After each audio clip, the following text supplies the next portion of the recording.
Olá, você ligado no Notícias Agrícolas, eu sou o Guilherme Dorigatti, nós damos sequência à nossa programação, dessa vez para falar sobre o mercado do milho. Vamos acompanhar o que tem movimentado as cotações neste momento e o que a gente pode esperar dos preços daqui para frente.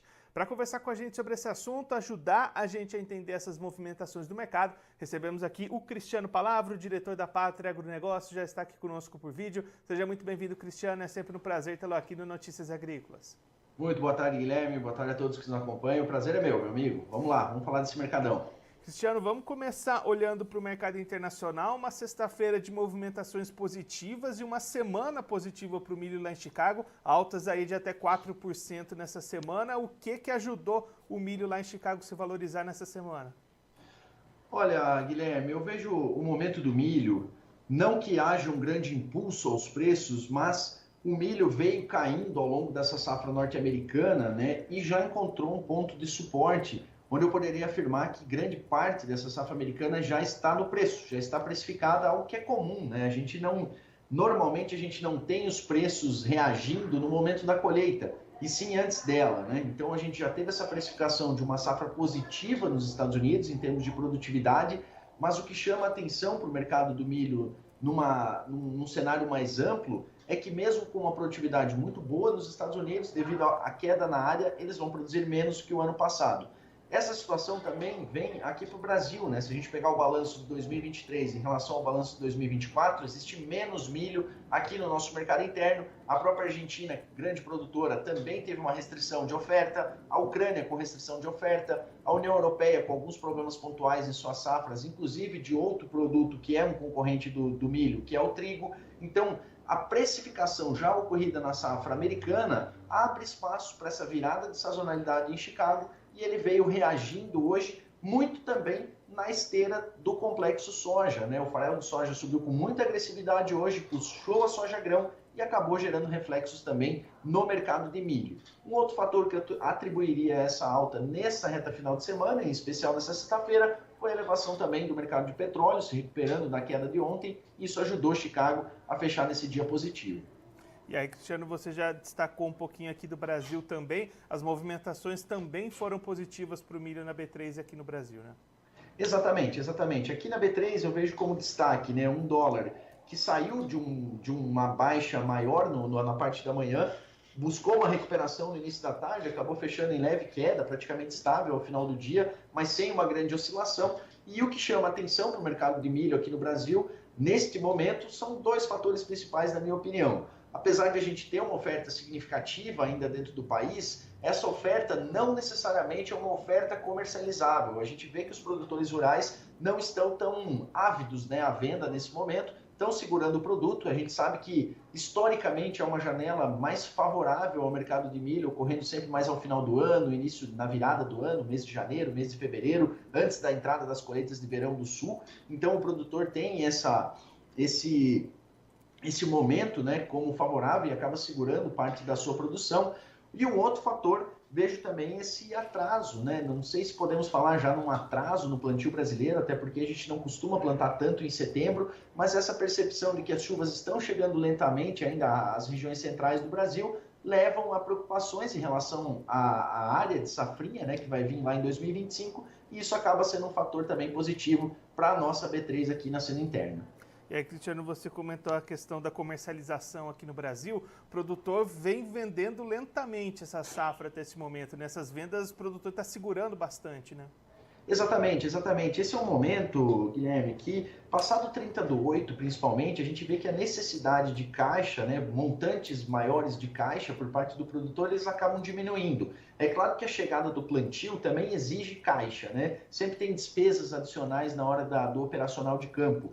Mas é um momento em que as despesas, as maiores despesas ali já passaram, então o produtor tem uma segurança ali de poder segurar um pouco mais esse grão. E também nessa percepção de que o mercado também ele tende a ser mais favorável ao final de cada ano. Então ele acaba segurando um pouco mais o grão. E grande parte dessa produção guardada em bolsões, né, silos bolsa, que dão também uma segurança do produtor em termos de custo de armazenagem, né? Um custo que existe um custo, né? Mas ele não é um custo ao longo do tempo, né? Então o produtor realmente tem tido um comportamento no mercado de uma venda mais restrita, uma venda mais lenta, até dentro desse cenário de altas, né, que a gente está observando. O produtor está observando os preços subindo e tem oferecido o produto de forma mais lenta.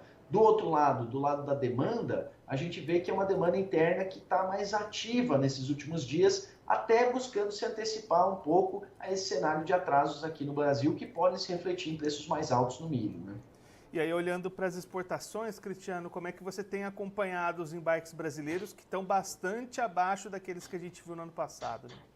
Excelente pergunta, né, Guilherme? Esse é um ponto muito crucial aí na formação dos preços, né? A gente sabe, o produtor também sabe muito bem que hoje o milho está sendo direcionado para o nosso mercado interno, né? Hoje, realmente, os níveis de preço que estão sendo negociados no interior do Brasil, em especial na região central, que tem custos logísticos maiores, né, para destinação porto, eles são custos elevados e não justificam uma empresa pagar o que está sendo pago aqui no mercado interno para mandar esse produto para o porto, né? Então, o nosso milho hoje do interior ele está caro para exportação, então a nossa exportação está lenta, nós não somos o milho mais barato do mercado internacional hoje, né? Nós temos outras origens com milho mais competitivo e isso tem levado realmente a uma desaceleração desse processo de exportações. Até a última atualização aqui da Pátria, nós tínhamos ali cerca de 20,5 milhões de toneladas já compromissadas para embarque, né? O que já foi embarcado e o que está nominado para embarque nas próximas semanas. Isso é 41% inferior ao volume que tínhamos no mesmo período do ano passado. Algo natural, né? Já que a gente tem uma oferta menor do que do ano passado de milho, a safra foi menor esse ano, mas é algo que preocupa quando a gente olha para o longo prazo dos preços, né? Já que quando a gente não exporta, mesmo tendo um volume menor produzido, a gente não tem uma limitação tão grande da nossa oferta. Isso pode gerar janelas de oportunidade de preço um pouco mais cedo do que normalmente acontece lá nos meses mais do fim do ano e da virada do ano. Mas realmente as nossas exportações não estão tão competitivas no momento, o Brasil exportando muito menos, só que o lado positivo é que os preços reagiram bem. Hoje, por exemplo, a gente viu o Porto de Santos abrindo ali com oportunidades na casa de 66, 66,50 e mesmo com o dólar estagnado, a gente viu à tarde ali já ofertas no Porto de Santos, por exemplo, chegando já à casa dos R$ 68 por saca. E aí, Cristiano, com todo esse cenário que a gente destacou aqui, o que a gente pode esperar daqui para frente? Tem algum fator, algum ponto ali que pode, de repente, entrar no radar e dar uma mexida nesse mercado? Olha, Guilherme, eu diria que a grande atenção do mercado agora é a evolução da colheita nos Estados Unidos, né? Acho que uma safra já definida deve ficar ali por essa casa dos 383, 385 milhões de toneladas. Há pouca novidade a ser esperada de lá, mas é claro que a gente tem um leste dos Estados Unidos com muita chuva nesses próximos dias, isso pode dar uma atrasada na colheita deles. E atenções totais também à implementação das lavouras de soja aqui no Brasil. A gente sabe que em termos práticos, né, esse atraso no plantio, ele gera uma euforia no mercado de soja, ajuda a subir, por exemplo, mas na prática não há prejuízos de produtividade com pequenos atrasos, né? O que na prática ocorre é uma perda de janela ideal, vamos dizer assim, de safrinha. Então, o grande fator a ser acompanhado daqui para frente é essa evolução aqui desse plantio no Brasil, principalmente, e qual vai ser o impacto disso lá na janela de semeadura do ano que vem. E isso sim tem um grande potencial para mexer com o mercado. Cristiano, muito obrigado pela sua participação, por ajudar a gente a entender melhor todas essas movimentações do mercado do milho. Se você quiser deixar mais algum recado, destacar mais algum ponto, pode ficar à vontade.